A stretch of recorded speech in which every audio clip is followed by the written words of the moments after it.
It's story time. Police जब मौका वारदात पर पहुंची तो निकुंज निवास के आगे भीड़ लगी थी। लोहे का बड़ा सा दरवाजा बंद था, पर उसमें बना छोटा सा गेट खुला हुआ था। सुबह दूध वाले ने आकर वहीं बाहर लगी घंटी बहुत देर तक बजाई थी, परंतु जब दरवाजा नहीं खुला तो वह छोटे गेट से अंदर बरामदे तक आ गया था। एक घंटी वहां भी थी। दूध वाले ने वह भी बजाई, पर अंदर से कोई आवाज नहीं आई। तो उसने ड्राइंग रूम के अंदर पर्दे की झिल्ली में से झांकने की कोशिश की। कोई और दिन होता तो वह बाहर से ही वापस लौट चुका होता, परंतु कल घर के मालिक ने खुद बाहर आकर 7 लीटर दूध का ऑर्डर दिया था और कहा था कि बहुत मेहमान आएंगे तो ज्यादा दूध की आवश्यकता होगी। अंदर झांकने में वह सफल रहा, पर नजारा दिल दहलाने वाला था। साहब कुर्सी पर पैर ऊपर रखकर थर-थर कांपते ऐसे बैठे थे जैसे होश हवास खो चुके थे, और मेम साहब नीचे जमीन पर पड़ी थी। उनके शरीर पर कोई हलचल नहीं थी, शायद वो जीवित ही नहीं थी। दूध वाला फौरन छोटे गेट से बाहर निकल आया और उसने पड़ोस वाले मिश्रा जी के घर की घंटी बजाकर उन्हें स्थिति से अवगत करवाया। उन्होंने बिना आवाज लगाए झांक कर देखा तो दूध वाला सच बोल रहा था। फौरन कुछ पड़ोसियों को एकत्रित करके मिश्रा जी ने पुलिस को सूचना दी। पुलिस के आने तक तो वहां भारी भीड़ एकत्रित हो चुकी थी। पुलिस के अंदर जाकर दरवाजा जोर जोर से पीटने पर कुछ ही मिनट में दरवाजा खुल गया। पुलिस की पूछताछ में जो सामने आया वह इस प्रकार था कि 6 महीने पूर्व ही राकेश और तारा इस घर को खरीद कर इसमें रहने आए थे। उनके विवाह को 4 वर्ष हुए थे और अभी कोई संतान नहीं थी। दोनों ही पड़ोस में किसी से बात नहीं करते थे। पड़ोसियों ने प्रारंभ में घनिष्ठता बढ़ाने का प्रयास किया, परंतु रूखी सी मुस्कान के अतिरिक्त कोई उत्तर नहीं मिला। सामने पड़ने पर औपचारिक हाय हेलो के अतिरिक्त किसी से बात नहीं होती थी। यह मकान 2 बरस तक बंद रहा था। उससे पहले जो परिवार यहाँ रहता था उनकी युवा बेटी ने आत्महत्या कर ली थी, यही एक कमरे में। उसके बाद वह परिवार यहाँ से कहीं और चला गया था। अंततः कोई इस मकान को खरीदना नहीं चाहता था। ऐसे में राकेश को यह मकान कम दामों में मिल गया था और उसने इसे खरीद लिया। पड़ोसियों के अनुसार पति पत्नी के संबंध मधुर नहीं थे। लड़ाई झगड़े की आवाज अक्सर ही वहां से आया करती थी। तारा की मृत्यु के बारे में राकेश ठीक से कोई जवाब नहीं दे पा रहा था। उसके गले में निशान थे जिससे पता चल रहा था कि किसी कपड़े से गला घोटकर उसे मारा गया है, परंतु कपड़ा गायब था। राकेश के अनुसार जब वह सुबह करीब 5:30 बजे पानी पीने उठा था तो उसने तारा को इसी तरह पड़े देखा। उसने हिलाया डुलाया, तब समझ में आया कि वह नहीं रही। पुलिस द्वारा पूछने पर भी मेहमान कौन से आने वाले थे, राकेश का जवाब था दूध वाले से ऐसा बोलने के लिए तारा ने कहा था। वह कोई सरप्राइज देना चाहती थी। जैसे ही सूचना मिली दोनों के परिवार भी वहां पहुंच गई। तारा के घर वाले राकेश को कोस रहे थे। राकेश के घर वाले मानने को तैयार ही नहीं थे कि वह ऐसा कर सकता है। शक की सुइयां हालांकि राकेश की ओर ही जा रही थी। केस जल्दी ही सीबीआई के सुपुर्द कर दी गई। संजय एक जाना माना नाम था। इस तरह उलझे हुए केस की तह तक पहुंचने में उसकी ही मदद ली जाती थी। जब से केस उसके हाथ में आया लोग केस सुलझाने की उम्मीद करने लगे थे। जब तारा की डायरी संजय के हाथ लगी तब राकेश और भी फंसता नजर आया, क्योंकि उसमें रोजाना के झगड़ों का जिक्र था। कहीं तारा ने आत्महत्या करने की बात लिखी थी तो कहीं कुछ और। ऐसा ही हत्या से 2 दिन पहले तो उसने राकेश से जान का खतरा ही लिख दिया था। आखिरी पेज पर जब संजय ने यह पढ़ा कि राकेश से 7 लीटर दूध क्यों बोला दूध वाले को, मेरे क्रियाक्रम पर लोग इकट्ठा होने वाले हैं, तो उसका माथा ठनका। अब शक की गुंजाइश कहाँ बची थी। राकेश से सख्ती से पूछताछ की गई, परंतु उसका कहना यही था कि ऐसा बोलने को तारा ने कहा था। पूछताछ में यह भी सामने आया कि घर में कई दफा अजीब अजीब आवाज भी सुनाई देती थी, जिससे तारा बहुत डर जाती थी। उसे किसी आत्मा के साय की आशंका भी होती थी।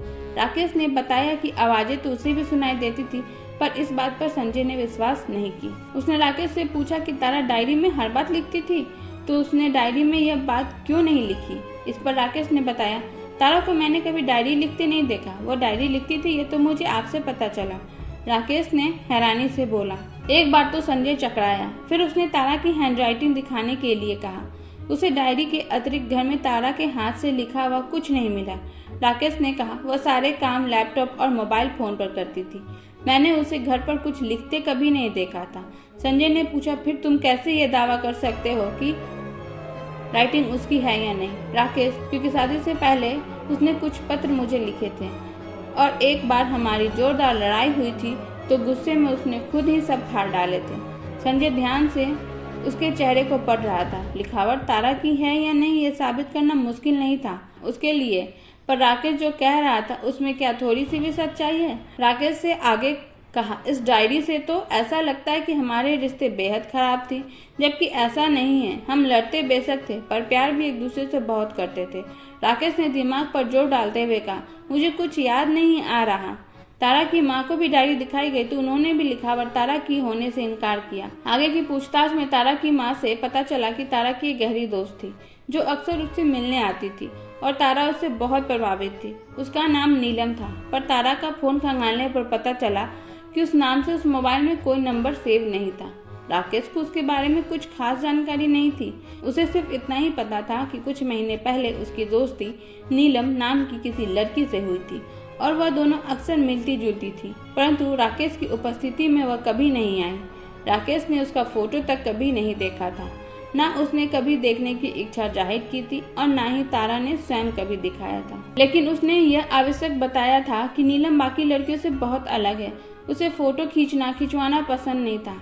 राकेश का घर पुराने बसे हुए मोहल्ले में था। दिन के समय वहाँ कोई गार्ड भी नहीं होता था, लेकिन रात को अवश्य ही एक चौकीदार डंडा फटकारते हुए कभी कभी गली में चक्कर लगा लेता था, परंतु पूछताछ में वह कुछ नहीं बता सका। सीसीटीवी कैमरा भी घर के सामने नहीं था। गली के कैमरे की फुटेज में देर रात तक कोई आता जाता दिखाई भी नहीं दिया।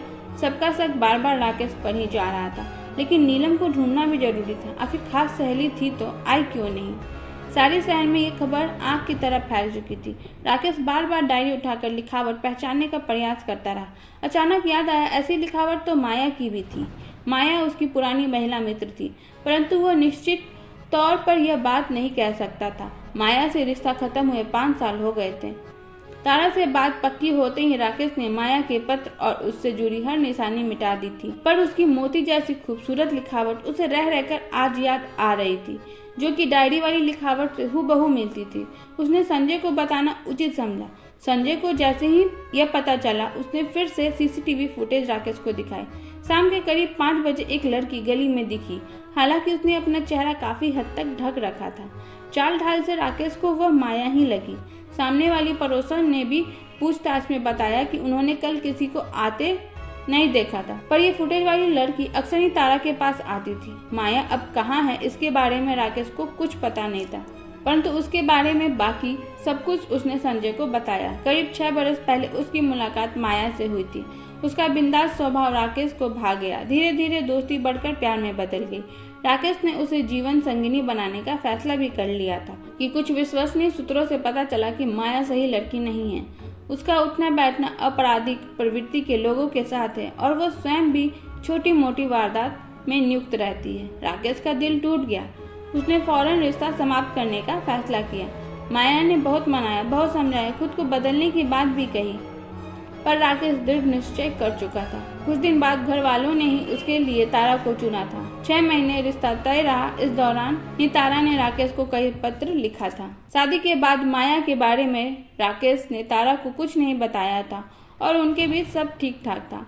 तारा को ही किसी ने इस सस्ते दाम पर मिलने वाले घर के बारे में बताया था और राकेश ने इसे खरीद लिया था। यहाँ शिफ्ट होने से पहले तारा अधिक मिलनसार भी थी और पिछले पड़ोस के लोग से उसके रिश्ते भी अच्छे थे। राकेश थोड़ा संकोची था और शुरू से ही ज्यादा दोस्त नहीं बनाता था, परंतु यहाँ आकर तारा ने पड़ोसियों से रिश्ते नहीं बनाए। बस उसका सारा ध्यान नीलम की तरफ था। शायद उसी ने उसको ज्यादा दोस्त न बनाने की सलाह दी हो। माया का आपराधिक रिकॉर्ड होने की वजह से संजय को उस तक पहुंचने में अधिक वक्त नहीं लगा। जब पूछताछ की गई तो सारी साजिश की जिम्मेदार वही निकली। इस सब के पीछे राकेश से बदला लेना ही उसका मकसद था। पिछले 4 वर्षों से उसका सारा ध्यान राकेश और तारा की हर गतिविधि पर रहता था। 3 साल तक वो खामोशी से रही, लेकिन पिछले 1 साल में उसने तारा से जान पहचान करके दोस्ती कर ली। यह मकान भी उसी ने दिलवाया, क्योंकि वह ऐसी जगह उन्हें रखना चाहती थी जहां सुरक्षा व्यवस्था इतनी अच्छी ना हो। तारा को ऐसी पट्टी पढ़ाई कि उसने किसी और से दोस्ती ही नहीं की। नीलम बनकर तारा को माया और राकेश के रिश्ते के बारे में नमक मिर्च लगाकर खूब भड़काया और बताया कि माया उसकी रूममेट थी। कॉलेज में राकेश से मिले धोखे के बाद सब छोड़ छाड़ कर कहीं चली गई। यहाँ तक कि राकेश द्वारा लिखी चिट्ठियां भी फड़वा डाली। तारा राकेश की लिखावट पहचानती थी और उसके बाद ही गुस्से में उसने अपनी लिखी चिट्ठियां फाड़ डाली। या कह सकते हैं ऐसा करने के लिए भी नीलम ने भड़काया था, क्योंकि वह तारा की लिखावट के सबूत मिटाना चाहती थी। उस घर में किसी भी छाया होने का भ्रम भी उसने इसलिए ही पैदा किया। इसके लिए उसने कभी कभी रिकॉर्ड की हुई सांसों की आवाज़ और कुछ अन्य आवाज़ चलाने का इंतजाम किया था। इस सिलसिले में वह उसकी मददगार भी बन रही थी।